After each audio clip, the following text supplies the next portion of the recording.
I know one of the things you do is also as a DRE. What is a DRE? DRE is a drug recognition expert. The program that I run here in Ohio is it's an international program. The DRE program is, and these are highly trained officers. These officers have a great deal of experience and knowledge in impairment and removing individuals off the roadways that are impaired and are endangering our communities and causing fatals and injury crashes.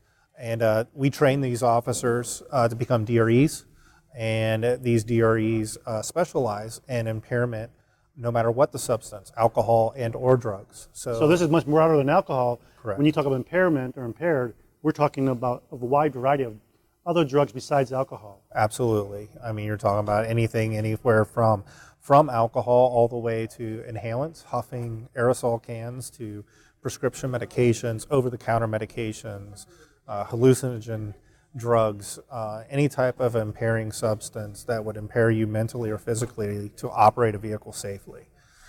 These officers would be called in by other officers that have made an arrest, stopped somebody for impaired driving, may not understand where the impairment's coming from, because impairment from drugs can look a lot different than what we typically see from alcohol. And they know how to look for alcohol. I mean, that's a common thing that can be done. Yeah, alcohol is pretty common. They run into that a lot. Drugs is more difficult. It's different observations need to be made, and it's a little bit more difficult to put your finger, for the officer to put their finger or be able to tell what substance is impairing them. And so they would call a DRE like myself to come in. We do an evaluation. It takes about 45 minutes to do. And there's three focuses we have. One, determining impairment. And two, ruling out any type of medical impairment that could be possibly occurring. And if we do think there's impairment there and it's related to drugs or alcohol, we'll give an opinion as to what category of drug is causing that impairment. And in fact, the DRE and the DEC program, as it's also known as, this is something that's been studied intensively to see if it works or not. Does it work? It works very well. It's been very successful. It's been around just as long as our standardized field sobriety testing program, which every officer receives. And it's very alcohol centric. And that's been around since the late 70s. A DRE program has been around just as long. We've now got all 50 states are a part of the DRE program.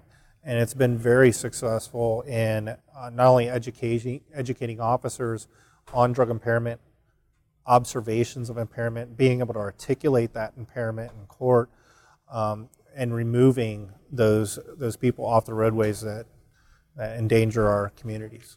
Well, and you mentioned there, endanger our communities. Is drug driving a problem on the highways? Yes.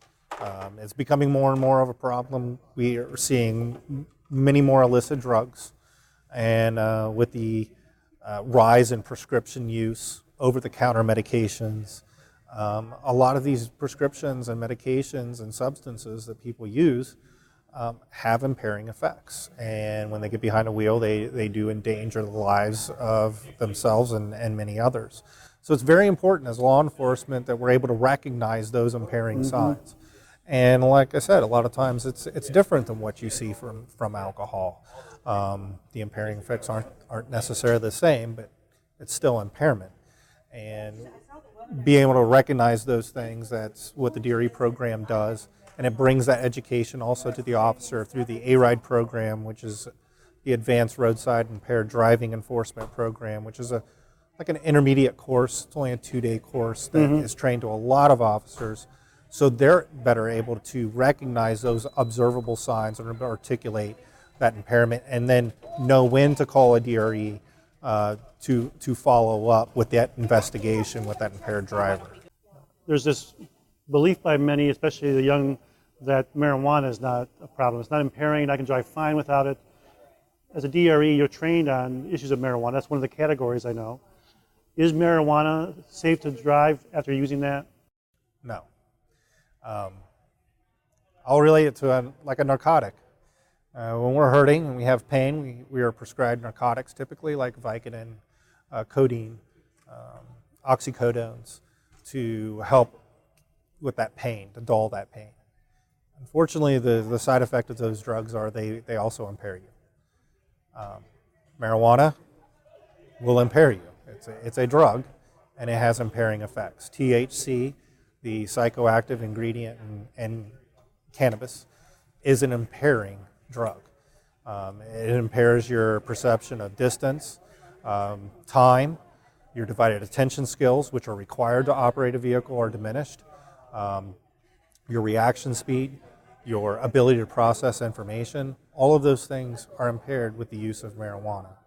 But unfortunately, I believe with the debates on legalization of marijuana that's happening across the country and the medical marijuana use, unfortunately, I think we've desensitized our communities and our young people in thinking that it is a safe drug, and it isn't. It can cause impairment, and it's certainly a danger if you get behind a wheel after smoking marijuana. So that's where the awareness comes back in. We have to raise the awareness and understanding that is just like any other many drugs, it impairs us. Correct. So drug driving is a problem. DREs are one of the tools out there for people that are out there trying to stop this. What do we tell the public? How do we tell them that this is an issue? I think awareness is our biggest hurdle. Just getting people to understand that, any substance that you take into your body has the potential of impairing you. And people just need to realize that just because you have a prescription from a doctor or you're taking an over-the-counter medication doesn't mean that it doesn't have the possibility of impairing you. The interaction between drugs and or alcohol, use of alcohol with drugs, is extremely dangerous. And I think people need to understand that if you're using certain drugs with other drugs or alcohol, you may think that one beer is not that much, but when you're taking another drug with it can be impairing. Just taking a prescribed amount of a drug can be impairing. Those are the side effects of certain drugs. So I think the best way to do it is that awareness. And just because you have a prescription and you're taking as prescribed doesn't mean that you might not be impaired. And don't get behind a wheel and endanger your life or somebody else's.